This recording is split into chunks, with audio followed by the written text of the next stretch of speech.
Shalom saudara, renungan hari ini saya beri judul Siap Mengikuti Perjamuan Kudus. Firman Tuhan terambil dari 1 Korintus pasal 11 ayat 17 sampai 34. Saya akan bacakan ayat 26 sampai 29. Sebab setiap kali kamu makan roti ini dan minum cawan ini, kamu memberitakan kematian Tuhan sampai Ia datang. Jadi barang siapa dengan cara yang tidak layak makan roti atau minum cawan Tuhan, ia berdosa terhadap tubuh dan darah Tuhan. Karena itu hendaklah tiap-tiap orang menguji dirinya sendiri. Dan baru sesudah itu ia makan roti dan minum dari cawan itu. Karena barang siapa makan dan minum tanpa mengakui tubuh Tuhan, ia mendatangkan hukuman atas dirinya. Kita tentu familiar dengan ayat-ayat ini. Ayat-ayat ini sering dibacakan sebelum kita menerima perjamuan kudus. Ternyata ayat-ayat ini diberikan Rasul Paulus kepada jemaat di Korintus pada waktu itu ada latar belakangnya. Dan kalau kita tahu latar belakangnya, kita akan semakin jelas pada akhirnya. Dalam periokop ini tercatat dua macam perjamuan. Yang pertama adalah perjamuan kasih. Perjamuan kudus yang dilakukan oleh gereja mula-mula pada waktu itu biasanya didahului oleh perjamuan kasih. Jadi jemaat datang ke gereja, mereka membawa makanan dari rumah mereka masing-masing sesuai dengan kemampuan mereka untuk nanti dinikmati bersama. Orang kaya membawa makanan yang enak, yang mahal, yang banyak. Tapi ada juga orang yang tidak punya, yang hanya bisa membawa makanan yang sangat sederhana. Bahkan mungkin ada orang miskin yang tidak bisa membawa apa-apa. Semua makanan itu dibawa, dikumpulkan, dan kemudian dinikmati bersama. Tetapi pada prakteknya, mereka melakukan hal yang sangat buruk. Orang-orang yang datang membawa makanan yang enak, yang mahal, yang bagus itu, mereka makan terlebih dahulu makanan yang mereka bawa. Karena mereka seolah tidak mau sampai orang lain yang memakan makanan mereka. Sehingga yang datang belakangan, kalau mereka sendiri tidak membawa makanan, pada akhirnya mereka tidak kebagian. Jadi dalam persekutuan itu, perjamuan kasih itu, ada orang yang makan sampai kekenyangan. Tetapi ada juga orang yang harus kelaparan. Paulus marah kepada mereka. Paulus mengatakan, apakah kamu tidak punya rumah untuk makan dan minum? Apakah kamu mau menghina jemaat Tuhan? Mau mempermalukan mereka yang tidak punya apa-apa? Inilah yang mereka lakukan sebelum mengikuti perjamuan kudus. Jadi mereka bukan mempersiapkan diri dengan baik, malah mereka berbuat dosa pada saat sebentar lagi mereka akan menerima perjamuan kudus. Saudara, kita pun sering mengikuti perjamuan kasih, persekutuan di antara anak-anak Tuhan yang ada acara makan-makannya, bukan? Bisa saja kejadian seperti di Korintus itu terjadi pada kita.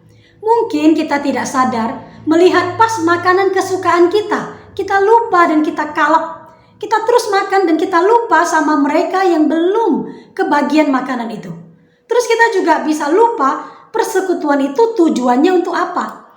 Persekutuan itu adalah untuk kita lebih saling mengenal. Kita bisa saling berbagi kasih.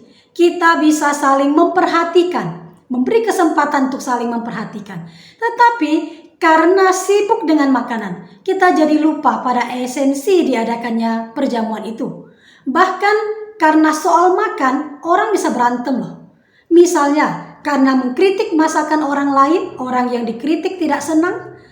Misalnya, kecapean kerja, merasa tidak ada orang yang bantu dia. Kemudian misalnya lagi bisa bertengkar karena beda cara masak dan lain-lain. Saudara, jangan sampai kita lupa esensi persekutuan atau perjamuan kasih yang diadakan itu. Jangan biarkan hal-hal seperti itu merusak kesatuan dari orang-orang percaya. Di periokop ini, perjamuan yang kedua itu adalah berbicara tentang perjamuan kudus. Perjamuan kudus itu adalah perjamuan yang kudus yang diperintahkan Tuhan untuk kita lakukan. Tujuannya untuk mengenang pengorbanan Tuhan Yesus di atas kayu salib menebus orang-orang berdosa. Paulus mengingatkan jemaat Korintus, apa yang telah kuteruskan kepadamu, artinya apa yang telah kuajarkan kepadamu, itu telah kuterima dari Tuhan sendiri. Apa yang diajarkannya?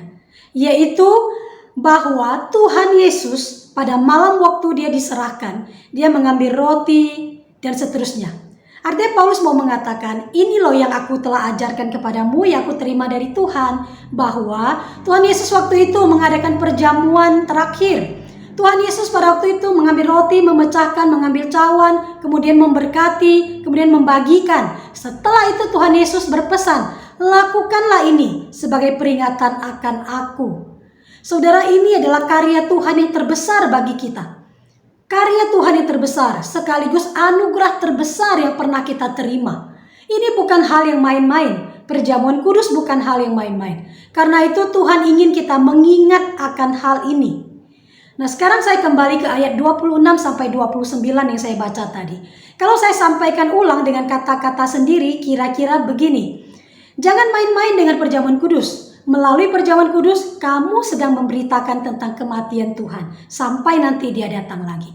Siapa yang dengan cara yang tidak layak, artinya tidak pantas atau tidak tepat, makan roti dan minum cawan Tuhan, dia berdosa terhadap tubuh dan darah Tuhan. Karena itu, orang harus memeriksa diri dulu. Barang siapa makan dan minum tanpa mengakui tubuh Tuhan, artinya dengan sikap yang tidak tepat, dia mendatangkan hukuman atas dirinya. Dalam konteks jemaat Korintus berarti, makan dan minum tanpa mengakui tubuh Tuhan itu adalah makan dan minum tanpa mengakui kesatuan dari tubuh Kristus. Orang-orang percaya itu. Makan dan minum tanpa mengakui ini loh tubuh Kristus, kumpulan orang-orang percaya ini. Kesatuan ini. Jadi mereka menerima perjamuan kudus, makan roti, minum cawan, tapi mereka tidak mengakui mereka itu adalah satu bersama-sama dengan orang percaya yang lain. Mereka egois, mereka masing-masing.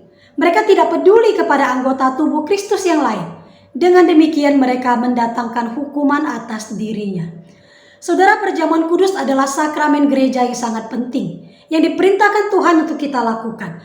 Dalam perjamuan kudus kita bersekutu dengan Tuhan, dan kita juga bersekutu dengan sesama anggota tubuh Kristus, sesama orang percaya. Kita mengakui tubuh Kristus yang dikorbankan bagi kita, dan kita mengakui kesatuan dari tubuh Kristus dalam arti sesama orang percaya. Sebelum mengikuti perjamuan kudus, kita harus mempersiapkan diri dengan baik. Kita beres dengan Tuhan dan kita beres dengan sesama. Kita memeriksa diri, apakah ada dosa yang telah kita lakukan? Bila ada, kita bereskan dulu. Kita akui di hadapan Tuhan, mohon pengampunan dari Tuhan. Kalau ada kesalahan terhadap sesama, minta maaf dulu. Kalau teringat ada orang yang bersalah kepada kita, kita maafkan dulu. Beres dengan Tuhan, beres dengan sesama. Kemudian dengan cara atau sikap yang tepat, yang penuh hormat, kita menerima perjamuan kudus. Mari setiap kali kita akan menerima perjamuan kudus, kita mempersiapkan hati kita, mempersiapkan diri kita dengan lebih baik lagi. Kiranya Tuhan menolong kita. Amin.